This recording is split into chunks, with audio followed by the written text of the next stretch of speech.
예수 그리스도의 종 바울은 사도로 부르심을 받아 하나님의 복음을 위하여 택정함을 입었으니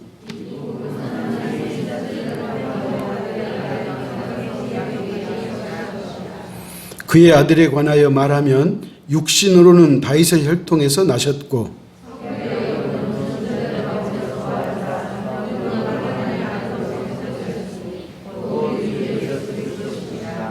아멘. 우리가 읽고 있는 성경을 영어로 뭐라 그러죠? 영어로 성경을 뭐라 그래요? 바이블이라 그러잖아요. 근데 왜 바이블이냐?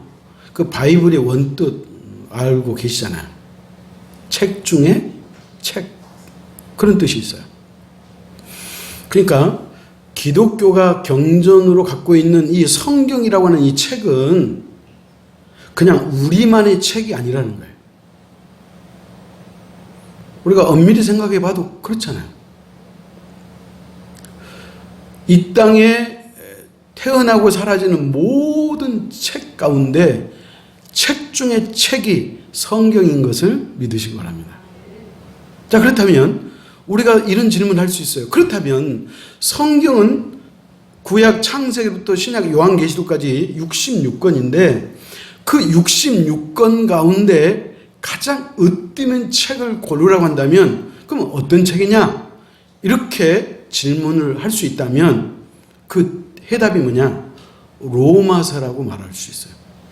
그래서 로마서는 성경 중에 성경 그렇게 말하는 거예요. 그렇다면 로마서가 성경 중에 성경이라고 이름을 붙일 만한 그 이유가 있을 거잖아요. 그 이유는 뭐냐? 하나님의 복음의 말씀이 그 속에 완벽하게 담겨져 있기 때문에 그래요. 다시 말하면 성경은 구원의 책이잖아요. 그러니까 로마서에서는 구원의 원리가 고스란히 들어있는 거예요. 그래서 로마서를 성경 중에 성경이다. 그렇게 말한다는 거죠. 스페너라고 하는 사람은 뭐라고 얘기했냐면 성경을 하나의 반지라고 한다면 로마서는 그 반지의 다이아몬드다. 그렇게 표현할 만큼 로마서가 중요한 말씀이에요. 그러니까 여러분이 올 1년 동안 제가 주일날 가급적이면 로마서를 제가 강의할 텐데 여러분이 기대하고 또 기도하고 그 말씀을 준비하고 들을 수 있기를 축복합니다. 자, 그 다음에 이 로마서를 뭐라고 또 그 별명이 있냐면 로마서는 위험한 책이다. 그렇게 말해요. 왜 사람들은 로마서를 위험한 책이라고 부르느냐? 거기도 이유가 있는데 그건 뭐냐?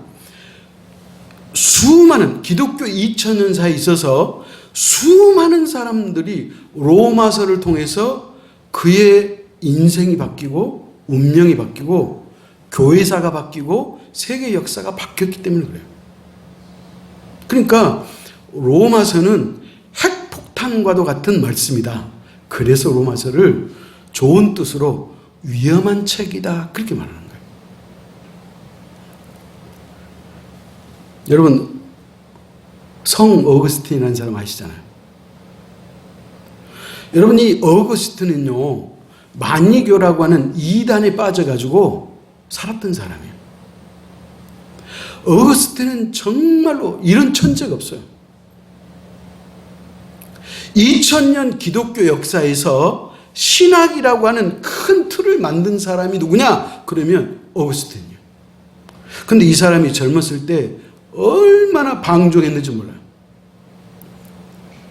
수많은 여인과 결혼하고 수많은 사람과 이혼하고요. 사생아도 낳고요.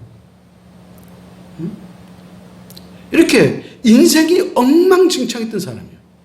그런데 그 어거스틴의 어머니가 누구였죠? 모니카였어요.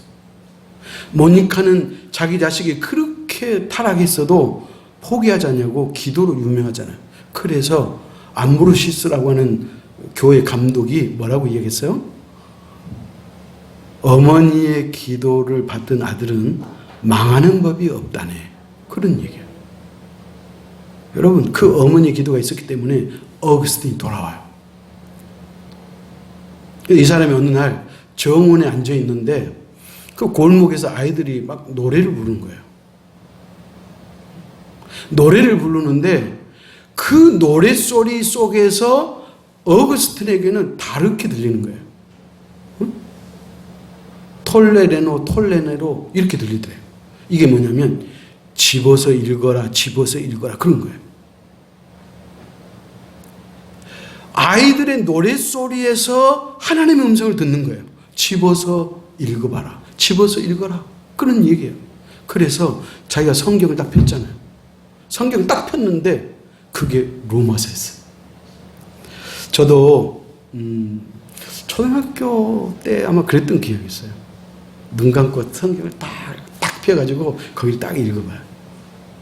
마치 거기에 무슨 보물이 있는 것처럼, 행운이 있는 것처럼 그런 읽은 경험이 있는데, 그래서 이 어거스틴이 딱 성경, 자기 옆에 있는 성경을 딱 펼쳤는데 로마서에 찾아갑시다. 로마서 13장 13절 14절이에요.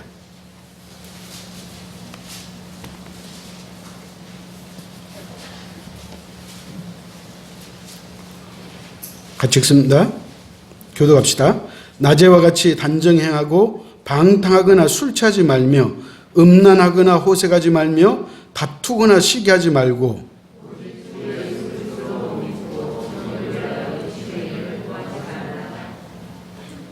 여러분, 어거스틴이 어떻게 살아왔는지 제가 말씀드렸죠.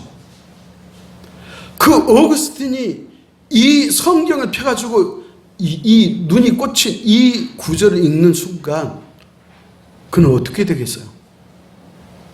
그는 눈물이 그냥 쭉 흘러요.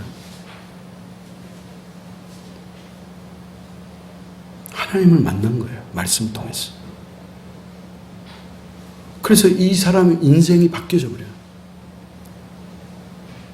그래서 방탕한 어거스틴이 성 어거스틴으로 회심하는 계기가 된 거예요. 그러니까 어거스틴이라고 하는 한 인생이 바뀐 것은 하나님의 말씀인데, 그 하나님의 말씀 가운데서도 어떤 말씀이다? 로마서에 있다는 거예요. 또 한 사람이 있는데 종교개혁자 마틴 루터예요. 여러분, 마틴 루터는 캐톨릭 신부였고 그는 수도사였어요. 그런데 어느 나라이든지 간에 사제가 로마를 방문하게 되면 그 로마 교황청에 있는 소위 말하면 베드로의 계단을 무릎으로 올라간답니다. 그러니까 로마 교황청을 방문한 사람은 그 베드로의 계단에 무릎으로 올라가는 거예요. 그러면 그 계단이 꽤 높았는데 아래서부터 끝까지 올라가면 무릎이 까여가지고 피가 난다 그래요. 그럼 왜 사제들이 그랬느냐? 그렇게 고통을 통해서, 피를 흘리는 고통을 통해서 자신의 죄가 사함받는다고 그렇게 생각했다는 거예요. 그렇기 때문에 교황청을 뭐 아무나 방문하겠어요? 정말로 똑똑하고 특별한 어떤 일이 있거나 사명이 있는 사람이 방문할 거잖아요. 그래서 마틴 루터도 거기 가가지고 자신도 그 계단을 무릎으로 올라가는 거예요. 그런데 무릎으로 그 계단을 오르고 또 오르는데 하나님의 말씀이 딱 생각난 거예요. 그 말씀이 뭐냐? 또 찾아갑시다. 오늘 본문 1장 있는데 1장 17절이에요.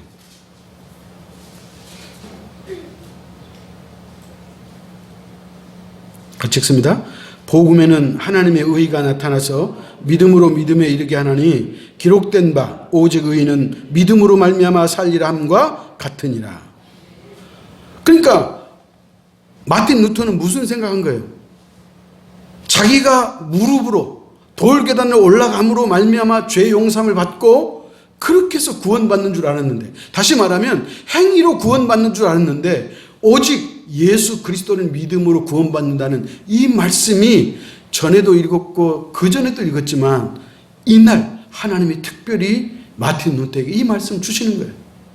그래서 이 말씀이 생각나는 그 순간 그는 무릎으로 올라가던 계단에서 뻘떡 일어납니다.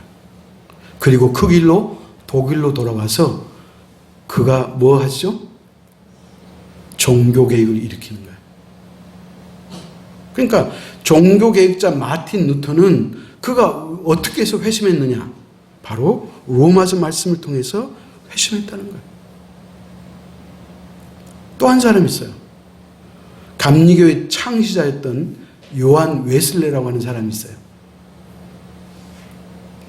이 사람은 이 사람의 어머니의 신앙이 얼마나 대단한지 몰라요.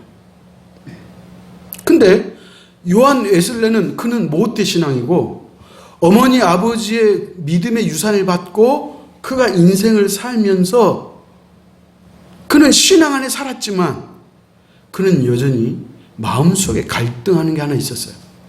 그 뭐냐? 구원의 확신이 없는 거예요.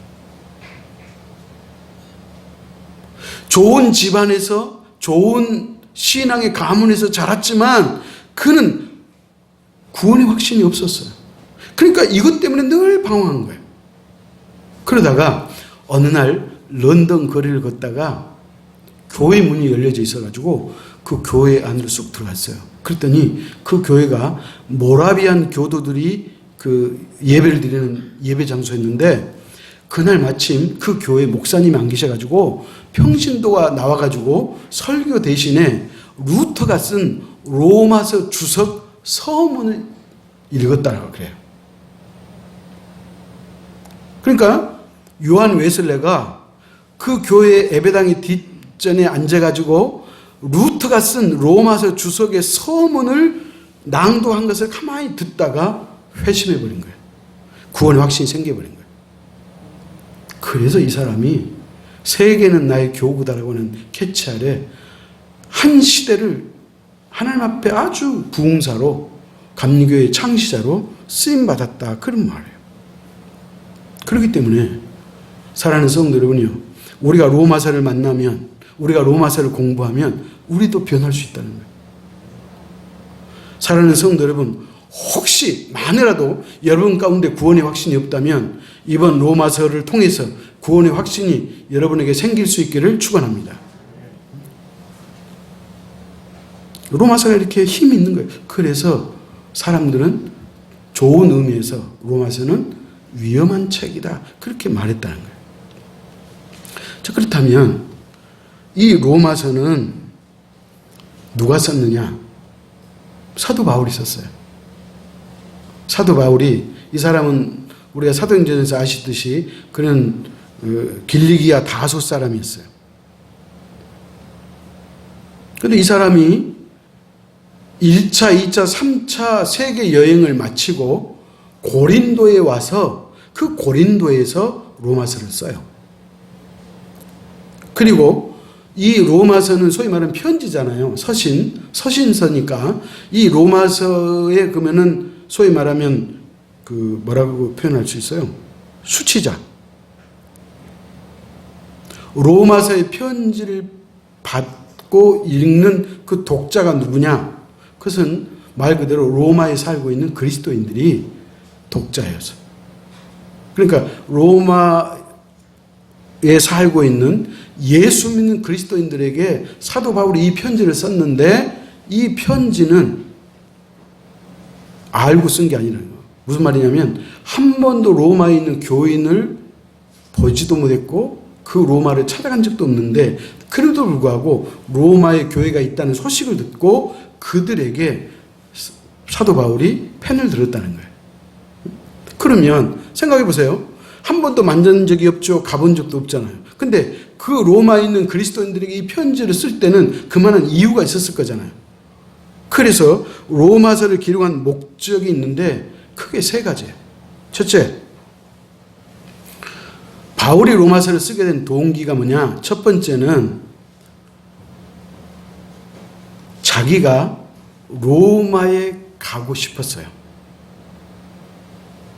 그래서 로마에 방문하고 싶은 그 자기의 계획을 그들에게 말해줘서 이 다음에 자신이 로마에 갈 때 자기를 맞이해 주라고 하는 그런 뜻으로 편지를 썼다는 거예요.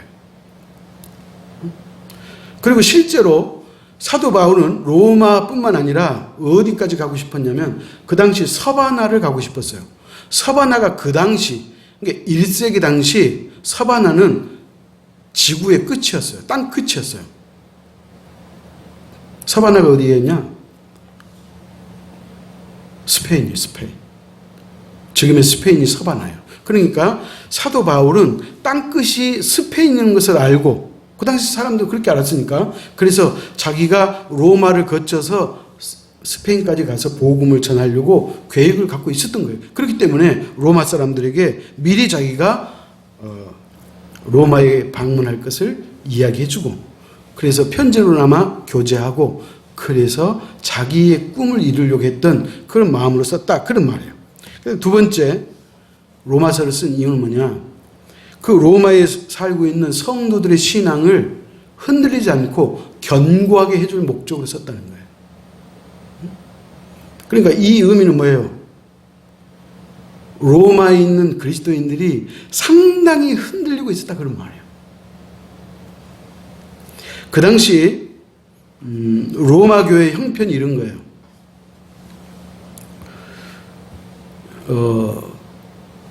고등학교 때 나오든가 중학교 때 나오든가 사회를 보면, 사회과를 보면 길드라고 하는 말이 나와요. 길드.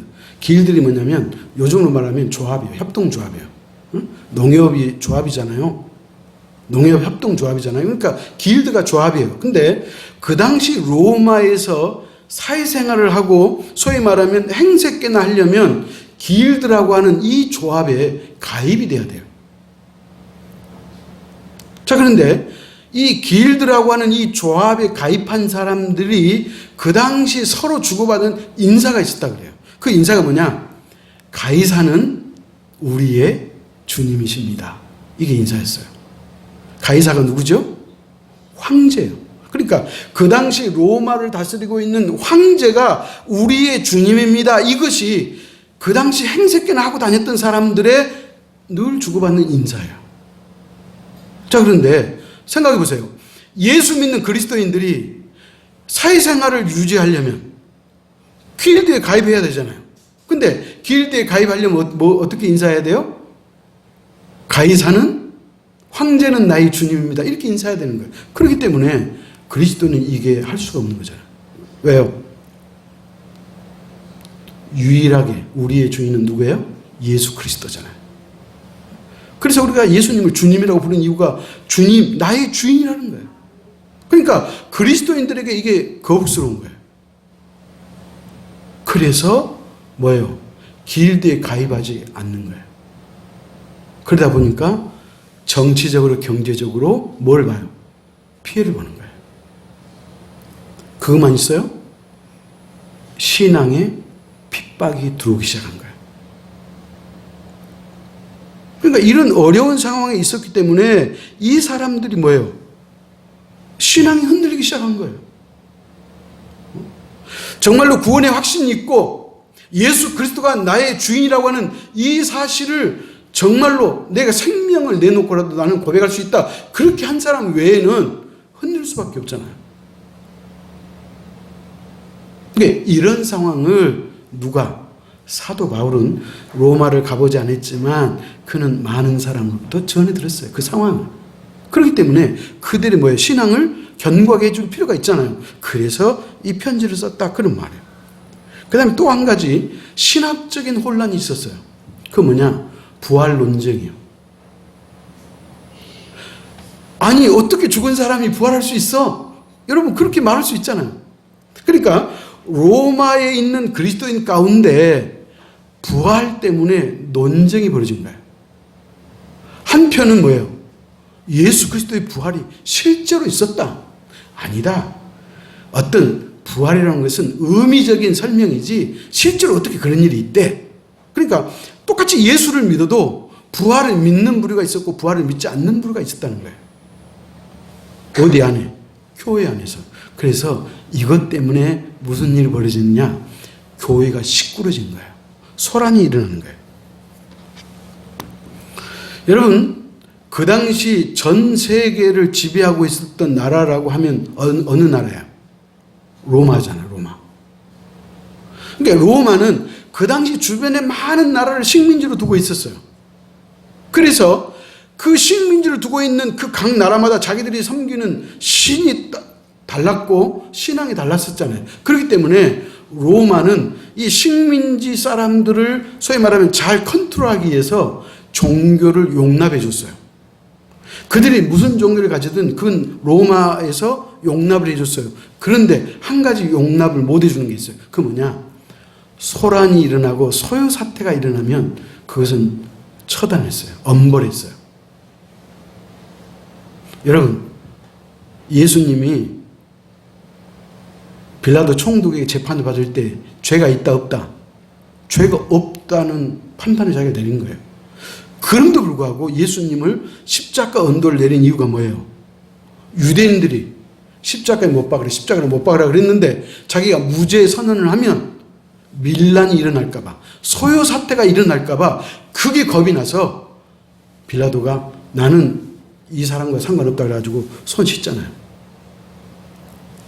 자, 왜 그랬다고요? 예수님 때문에 유대 사회에 소란이 일어날까 봐, 밀란이 일어날까 봐 빌라도가 그렇게 언도했다는 거예요.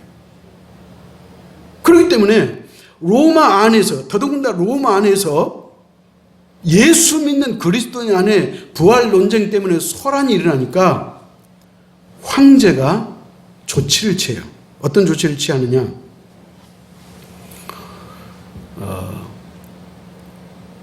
BC 64년 정도에, 그러니까 BC 64년이니까 예수님이 이 땅에 오시기 전이잖아요. 올 때 무슨 일이 있었냐면 폼베이우스라고 하는 그 장수가, 로마의 장수가 팔레스타인을 군대를 입고 와가지고 점령을 했어요. 그래가지고 그때 당시 팔레스타인에 살고 있는 유대인들을 노예 삼아서 로마로 데리고 갔어요. 근데 학자들에 의하면 그때 끌려간 사람들이 약 4만에서 5만 정도 됐을 것이다. 그렇게 봐요. 그러니까 로마에 누가 살고 있었어요? 이미 유대인들이 살고 있었어요. 예수님 오시기 전에. 그렇기 때문에 로마 교회일지라도 그 속에는 유대인 그리스도인도 있었고 로마 사람 그리스도인도 있었다는 거예요. 아시겠죠? 그래서 교회 안에 이 부활 논쟁 때문에 소란이 일어나니까 글라디오 황제가 예수 믿는 유대인들을 추방해버려요. 자, 예수 믿는 로마인은 추방하지 않고 예수 믿는 유대인들만 추방을 시켜요. 그럼에도 불구하고 이 소란이 잠재우지 않으니까 어떻게 했을 것 같아요? 예수 믿는 로마인들까지 추방을 시켜요. 그래서 한때 로마에 있는 그리스도인들이 황제로부터 핍박을 당했어요. 그때 쫓겨난 사람 가운데 누가 있었느냐? 성경은 그 사람을 기억하고 있어요. 찾아갑시다. 사도행전 18장 1절에서 3절이에요. 그 후에 바울이 아덴을 떠나 고린도에 이르러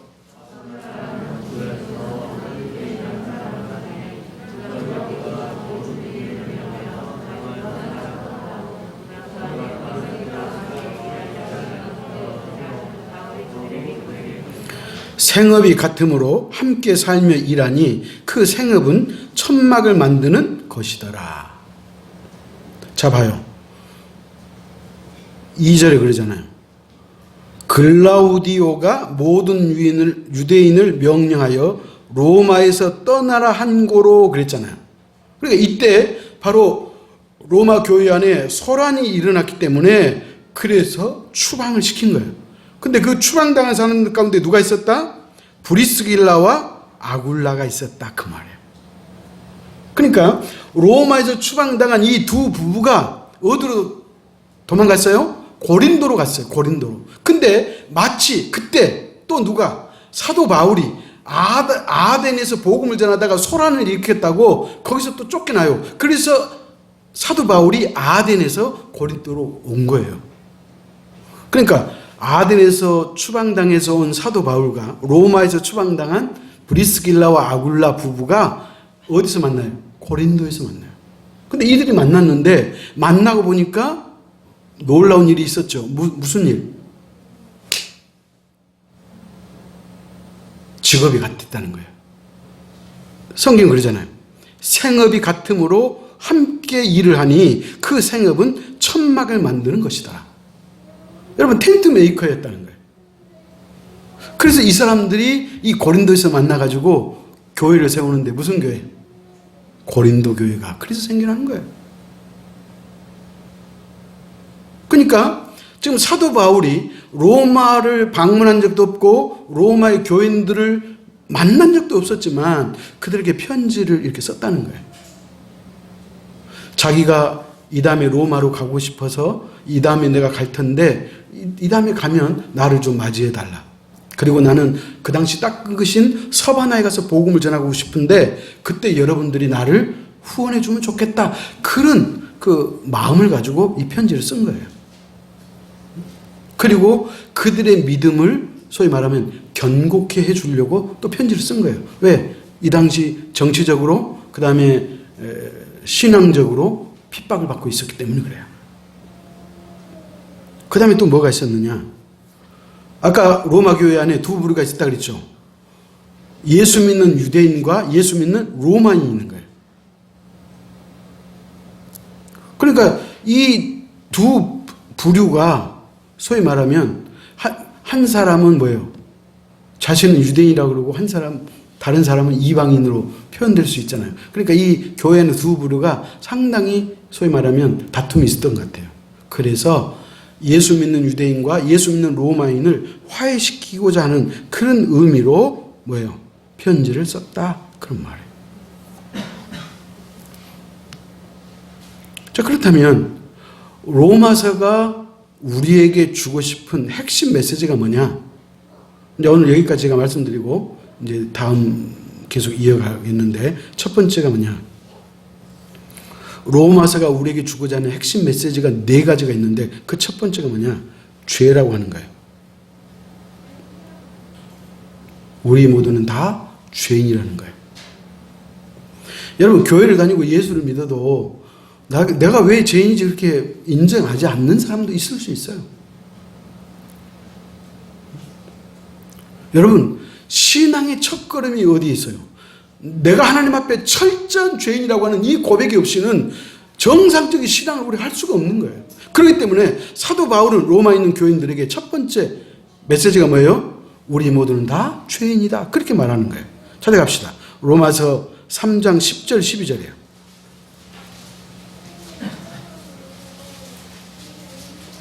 로마서 3장 10절 12절 교독합시다. 기록된 바 의인은 없나니 하나도 없으며 다 치우쳐 함께 무익하게 되고 선을 행하는 자는 없나니 하나도 없도다. 그러니까 우리는 죄인이라는 사실과 함께 우리 스스로는 이 죄 문제를 해결할 수 있다 없다? 없다. 이 사실을 말씀하고 싶은 거예요. 그다음에 두 번째 메시지는 뭐냐? 구원이에요.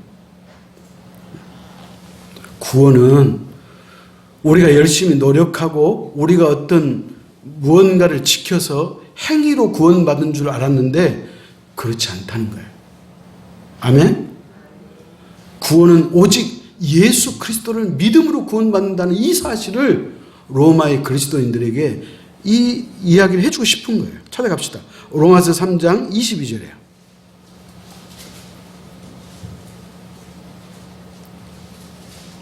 같이 읽습니다. 곧 예수 그리스도를 믿음으로 말미암아 모든 믿는 자에게 미치는 하나님의 의인이 차별이 없느니라. 예수 그리스도를 믿는 모든 사람에게 하나님의 의가 임한다는 거예요. 다시 말하면 하나님으로부터 의롭다고 인정을 받는다는 거예요. 의롭다고 인정받는다는 것은 결국 뭐예요? 구원받는다. 그런 말이에요. 그래서 첫 번째는 죄고요. 두 번째는 예수를 믿어야지 구원받는다. 그 얘기예요. 그 다음에 세 번째는 뭐냐? 영적 성장이에요. 예수 믿는 사람은 영적으로 성장해야 된다는 사실을 말하고 있는 거예요. 응? 여러분, 우리가 어린아이를 낳아서 키워봤지만 그 아이가 자라지 않고 그대로 있으면 어떻게 되겠어요? 예수 믿는 저와 여러분이 처음에 예수님을 믿었을 때는 우리가 어린아이와 같고 부드러운 젖을 먹고 살았지만 이제 우리가 예수를 어느 정도 믿었다면 이제 우리는 어른처럼 단단한 음식도 먹어야 되잖아요. 아멘? 그렇기 때문에 우리의 믿음이 자라고 우리의 믿음이 성장하고 열매가 있어야 한다는 것을 사도 바울이 말하는 거예요. 그렇기 때문에 예수 믿는 저와 여러분은 이제 우리가 영적 성장을 우리가 생각해 봐야 한다는 거예요. 내가 예수 믿은 지가 10년이 됐음에도 불구하고 아직도 여전히 예수 믿는 것이 힘들고 어렵고 나에게 기쁨이 없다면 그것은 영적으로 전혀 자라지 않는 거예요. 그래서 사도 바울은 영적 성장이 있어야 되는데 그 영적 성장은 뭐냐? 죄를 멀리하고 하나님과의 그 돈독한 관계를 통해서 우리가 자라날 수 있다. 그렇게 말하는 거예요. 그러면 그 하나님과의 돈독한 관계는 무엇으로 이루어지느냐? 하나님의 말씀에 대한 순종을 통해서 나타난다. 그렇게 말하고 있어요. 그래서 순종하라는 거예요. 여러분이 하나님의 말씀에 순종하면 여러분은 영적으로 성장할 수 있어요. 열매가 있을 수 있어요. 그러나 우리가 아무리 예수를 믿은 지 오래됐다 할지라도 우리가 주님의 말씀에 순종하지 않으면 영적으로 자라지 않는다고 뭐예요? 사도 바울이 말하고 있는 거예요. 찾아갑시다. 로마서 8장 13절 14절.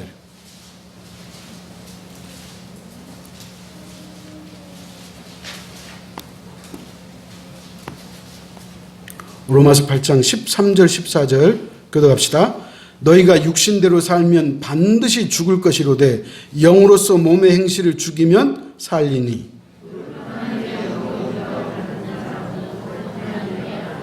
네. 성경이 그러잖아요. 너희가 육신대로 살면 반드시 죽을 것이로되 영으로서 몸의 행실을 죽이면 살리리. 여러분, 우리가 예수를 믿으면서도 아직도 여전히 우리의 중심추가 세상으로 향해 있다면 그것은 문제가 있어요. 내가 교회 다니고 내가 예수 믿고 내가 예배 드리는 것뿐이지 세상 살아가는 것은 성경과 상관없이 그냥 세상 사람들이 갖고 있는 가치관과 그 기준을 가지고 우리가 이 땅을 살아간다면 여러분, 우리는 재고해 볼 필요가 있어요. 우리가 여전히 육신으로 살면 반드시 멸망한다고 성경 말하잖아요. 그렇기 때문에 우리가 죄를 멀리하고 하나님 말씀에 순종할 때 하나님의 놀라운 역사가 임하는 줄 믿으시기 바랍니다. 그 다음에 네 번째, 마지막으로 사도 바울은 로마서를 통해서 그리스도인들에게 주고 싶은 메시지가 있었는데 그게 뭐냐? 섬기라는 거예요. 섬김의 삶을 살라는 거예요. 성도들은 사회와 국가와 다른 이웃을 위해서 섬김으로써 하나님의 은혜와 사랑을 전파할 수 있다는 거예요. 다시 말합니다. 자, 저와 여러분은 예수 그리스도를 전해야 될 사람들이잖아요. 그죠? 그러면 예수 그리스도를 전하는 사람은 물론 말로 전하고 뭘로 전하고 그러지만 실제로 그리스도를 전할 수 있는 가장 최적의 도구가 뭐냐? 그건 섬김이라는 거예요.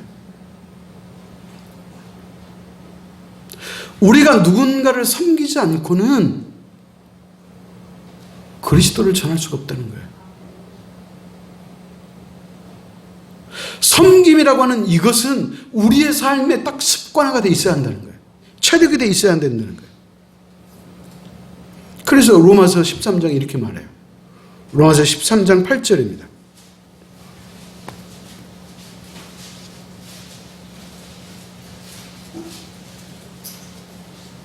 로마서 13장 8절 같이 읽습니다. 피차 사랑의 빛 외에는 아무에게도 아무 빚도 지지 말라. 남을 사랑하는 자는 율법을 다 이루었느니라. 여기서 말하는 남을 사랑하는 자를 다른 말로 말하면 섬김이에요. 우리가 나 아닌 다른 사람을 섬기는 그 사람은 뭐라 그래요? 율법을 다 이루었느니라 그러잖아요. 율법을 이룰 것이다가 아니에요. 그렇기 때문에 오늘 이 마지막 시대를 살아가는 저와 여러분에게 하나님이 우리에게 주시는 사명이 있다면 이제는 우리가 섬김의 삶을 살자는 거예요. 예수 믿는 우리 가족들도 우리가 서로 섬겨야 될 뿐만 아니라 예수 믿지 않는 다른 사람들까지도 우리가 섬김의 삶을 살 때 그것이 하나님이 우리에게 주는 사명이고, 그렇게 우리가 인생을 살 때 우리가 하나님의 온전한 자녀로 살아갈 수 있다고 성경은 말하고 있는 거예요. 사랑하는 성도 여러분, 그러므로 우리는 이 땅을 살아가면서 구원의 진리가 무엇이고 그 구원은 어떤 원리에 의해서 나타나는지, 또 우리가 얻을 수 있는지를 우리는 로마서를 통해서 우리가 배울 수가 있어요. 그러므로 사랑하는 성도 여러분, 혹시 여러분에게 구원의 확신이 없다면 이 로마서 말씀을 통해서 구원의 확신을 얻기를 축원합니다. 그래서 우리의 믿음과 신앙이 견고해질 때 이 힘들고 어려운 이 세상을, 이 세파를 우리가 극복하고 살아갈 수 있음을 믿으시기 바랍니다. 기도하겠습니다. 하나님 아버지, 하나님께서 우리 한 사람 한 사람을 아시고 우리 제자들 교회 공동체를 아시고, 그래서 내가 너를 지명하여 불렀나니 너는 내 것이라고 말씀하셨던 것을 우리가 깨닫습니다. 이제 아버지 하나님, 우리가 하나님의 자녀요 백성으로서 우리에게 어떤 원리에 의해서 우리가 구원을 받게 됐는지, 이 생명의 진리를 우리가 배우고 깨달음으로 말미암아 우리 자신에게는 구원이 확신 있게 하시고 이 구원의 능력을 다른 사람에게 전할 수 있는 복된 삶이 되도록 인도하여 주옵소서. 기독교 2000년 역사에 수많은 믿음의 선배들이 로마서를 통해서 그들이 변화되고, 아니 그들의 운명이 바뀌었던 것처럼 아버지 하나님, 우리 제달교회 모든 사랑하는 가족들도 저들의 삶과 운명이 바뀔 수 있도록 축복하여 주옵소서. 예수님의 이름으로 기도하옵나이다. 아멘.